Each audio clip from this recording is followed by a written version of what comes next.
바다 밑바닥에서 벌어지는 놀라운 일들을 알고 계시나요? 상어가 바다의 왕이라고 생각하시겠지만 실제로는 완전히 다른 생명체들이 해저를 완전히 장악하고 있습니다. 이들은 상어와 같은 연골어류이지만 전혀 다른 방식으로 진화했죠. 바로 가오리와 홍어 같은 판상어류들 말입니다. 이제 이 신비로운 바닥의 지배자들이 어떻게 바다 생태계를 움직이는지 본격적으로 파헤쳐 보겠습니다. 먼저 이들의 놀라운 생존 전략부터 살펴볼까요? 가오리류가 해저에서 성공할 수 있었던 가장 큰 비밀은 바로 그들의 혁신적인 몸 구조에 있습니다. 상어가 유선형의 몸으로 바다를 가르며 다닌다면 가오리들은 완전히 납작해진 몸으로 바닥에 완벽하게 적응했거든요. 그런데 이 납작한 형태가 단순해 보일 수 있지만 실제로는 엄청난 공학적 걸작품입니다. 가슴 지느러미가 머리와 몸통과 완전히 융합되어서 거대한 날개를 만들어내죠. 이 날개로 그들은 마치 바닷속을 날아다니는 것처럼 우아하게 움직입니다. 더 흥미로운 건 꼬리인데요. 상어처럼 추진력을 위한 도구가 아니라 정교한 방향타 역할을 합니다. 호흡 방식도 완전히 다릅니다. 바닥에 붙어 살다 보니 아가미가 모래나 진흙으로 막힐 위험이 있잖아요. 그래서 이들은 눈 뒤쪽에 있는 특별한 구멍, 기문을 통해서 깨끗한 물을 흡입합니다. 정말 영리한 적응이죠. 피부 구조를 보면 더욱 놀라운데요. 상어와 마찬가지로 플라코이드 비늘이라는 미세한 이빨 같은 구조물로 덮여 있습니다. 이 비늘들이 모두 꼬리 방향으로 향하고 있어서 물의 저항을 최소화하죠. 그래서 가오리들이 그렇게 부드럽고 효율적으로 수영할 수 있는 겁니다. 실제로 최신 잠수함이나 수중 드론 설계에도 이런 가오리의 형태가 응용되고 있어요. 이제 이들의 다양한 사냥 전략을 살펴보겠습니다. 정말 종마다 완전히 다른 방식으로 살아가거든요. 가장 일반적인 가오리들은 완벽한 매복 사냥꾼입니다. 모래나 진흙 속에 몸을 완전히 숨기고 가만히 기다리다가 먹잇감이 지나가면 번개처럼 튀어나와 잡아먹죠. 이때 그들의 전기 감각 기관이 핵심적인 역할을 합니다. 다른 생물의 근육 활동에서 나오는 미세한 전기 신호를 감지해서 모래 속에 숨어있는 조개나 원까지도 정확하게 찾아낼 수 있거든요. 이 감각은 너무나 예민해서 10억 분의 1볼트라는 극미한 전기도 감지할 수 있다고 합니다. 반면 독수리 가오리나 소가오리는 완전히 다른 전략을 사용합니다. 이들은 활발하게 움직이면서 날개를 퍼덕여서 바닥에 퇴적물을 휘저어 놓죠. 그러면 숨어있던 무척추 동물들이 드러나게 되고 그걸 재빨리 잡아먹는 겁니다. 마치 바다 밑에서 농사를 짓는 것 같다고 할 수 있을까요? 한 마리의 독수리 가오리가 하루에 뒤집어 놓는 바닥 면적은 무려 축구장 절반 크기에 달한다고 하네요.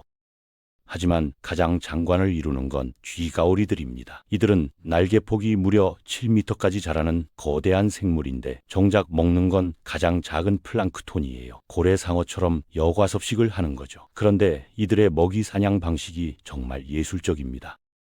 여러 마리가 함께 원형으로 헤엄치면서 플랑크톤들을 중앙으로 몰아넣어요. 그리고 나서 입을 크게 벌리고 그 중심으로 돌진하면서 한꺼번에 많은 양의 먹이를 섭취하는 거죠. 이런 협동사냥은 돌고래나 고래에게서나 볼 수 있는 고등한 행동인데 가오리들도 이런 지능적인 전략을 사용한다는 게 놀랍습니다. 더욱 신기한 건 이들이 서로 역할을 나누어서 사냥한다는 점이에요. 어떤 개체는 플랑크톤을 몰아내는 역할을, 다른 개체는 포위하는 역할을 맡는다고 합니다. 톱가오리는 또 다른 전문가입니다. 그들의 긴 톱 같은 주둥이는 다목적 도구예요. 물고기 떼 속으로 돌진해서 톱을 휘둘러 먹잇감을 기절시키거나 상처를 입힌 다음 하나씩 잡아먹죠. 또한 바닥을 파서 숨어있는 조개나 갑각류를 찾아내는 데도 사용합니다. 이 톱에는 수만 개의 전기감각 기관이 촘촘히 배열되어 있어서 마치 고성능 레이더 같은 역할을 한다고 보시면 됩니다.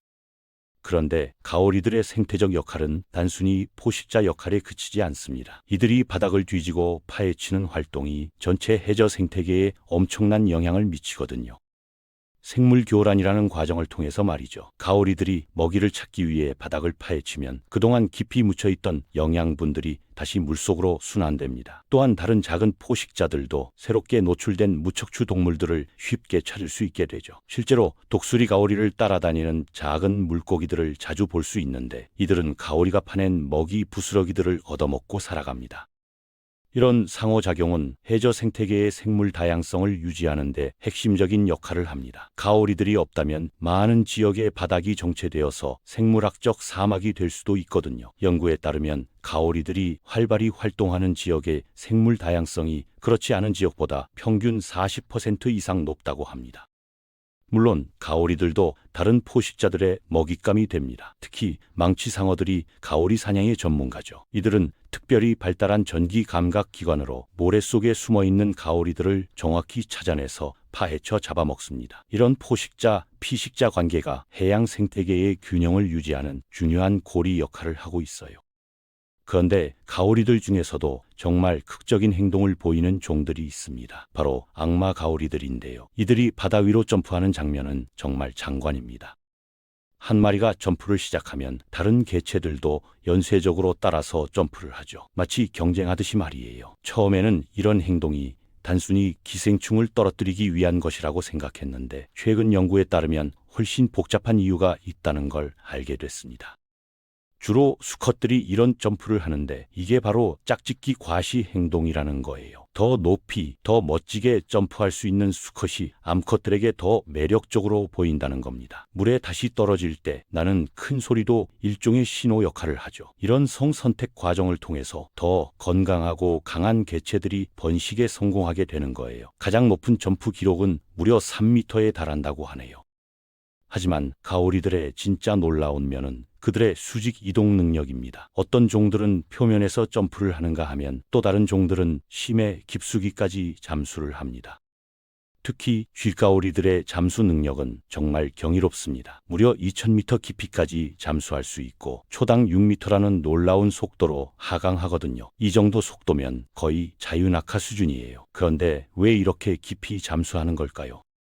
최근 연구에서 밝혀진 바로는 심해에서 특별한 먹이원을 찾기 위해서라고 합니다. 깊은 바다에는 표층에서는 찾을 수 없는 특별한 종류의 플랑크톤들이 있거든요. 또한 수온이 낮은 깊은 곳에서 체온을 조절하는 것도 하나의 이유일 수 있어요. 이들은 심해에서 몇 시간씩 머물다가 다시 표층으로 올라오는 패턴을 반복합니다. 더욱 놀라운 건 심해가오리들의 번식 전략입니다. 이들은 해저 열수 분출구 근처에서 알을 낳는데요. 이곳에 따뜻한 물을 이용해서 부화 시간을 단축시킵니다. 보통 4년이 걸리는 발달 과정을 절반으로 줄이는 거죠. 이런 전략은 해양동물 중에서는 처음 발견된 사례라고 합니다. 심해에는 또 다른 흥미로운 친척들도 살고 있어요. 바로 키메라, 즉 유령 상어들입니다. 이들은 상어와 가오리의 중간 형태 같은 모습을 하고 있는데 실제로는 가오리에 더 가까운 친척이에요. 길쭉한 몸에 넓은 가슴 지느러미를 가지고 있어서 정말 독특한 외모를 자랑하죠. 이제 가오리들이 전체 해양 생태계에서 차지하는 위치를 종합적으로 살펴보겠습니다. 이들은 상어들과 함께 해양 생태계의 최상위 포식자 역할을 분담하고 있어요. 상어들이 주로 중층 수역을 담당한다면 가오리들은 해저 생태계를 책임지고 있는 거죠. 그들의 역할은 정말 다면적입니다. 우선 직접적인 포식자로서 저서 무척추 동물들의 개체수를 조절합니다. 또한 바닥을 교란시키는 활동을 통해 영양분 순환을 촉진하고 다른 생물들에게 새로운 서식 공간을 제공하죠. 특히 산호초 지역에서 가오리들의 역할은 더욱 중요합니다. 이들이 모래바닥을 뒤집어 놓으면서 유기물을 재순환시키고 이것이 산호들의 성장에 필요한 영양분을 공급하거든요. 또한 조개나 성게 같은 생물들의 개체수를 적절히 조절해서 산호초 생태계의 균형을 유지하는 데 기여합니다.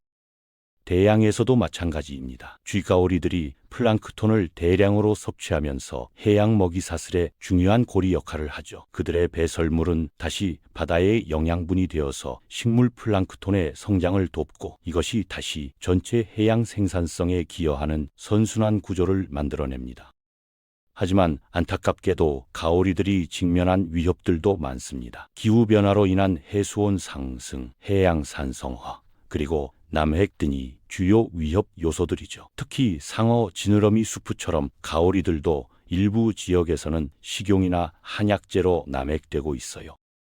또한 해저 저인망 어업이 그들의 서식지를 파괴하고 있습니다. 가오리들이 바닥에 붙어서 살다 보니 이런 어업 방식에 특히 취약하거든요. 한번 서식지가 파괴되면 회복하는데 매우 오랜 시간이 걸립니다. 실제로 일부 종들은 개체수가 지난 50년간 90% 이상 감소했다는 충격적인 보고도 있어요. 그래서 최근에는 가오리 보호를 위한 다양한 노력들이 이루어지고 있어요. 해양 보호구역 설정, 어업 규제, 그리고 무엇보다 이들의 생태적 중요성에 대한 인식 개선이 필요한 상황입니다. 몰디브나 인도네시아 같은 곳에서는 쥐가오리 관광이 어업보다 훨씬 큰 경제적 가치를 창출한다는 연구 결과도 나왔죠. 결론적으로 가오리와 홍어류들은 우리가 생각하는 것보다 훨씬 더 복잡하고 중요한 역할을 하는 생물들입니다. 그들의 독특한 형태와 다양한 생활 방식은 수억 년에 걸친 진화의 결과물이고 현재 해양 생태계의 건강성을 유지하는 핵심적인 요소들이죠. 상어들이 바다의 왕이라면 가오리들은 바다 밑바닥의 숨은 지배자라고 할 수 있을 것 같습니다. 앞으로도 이들에 대한 연구와 보호 노력이 계속되어야 할 이유가 바로 여기에 있는 거예요.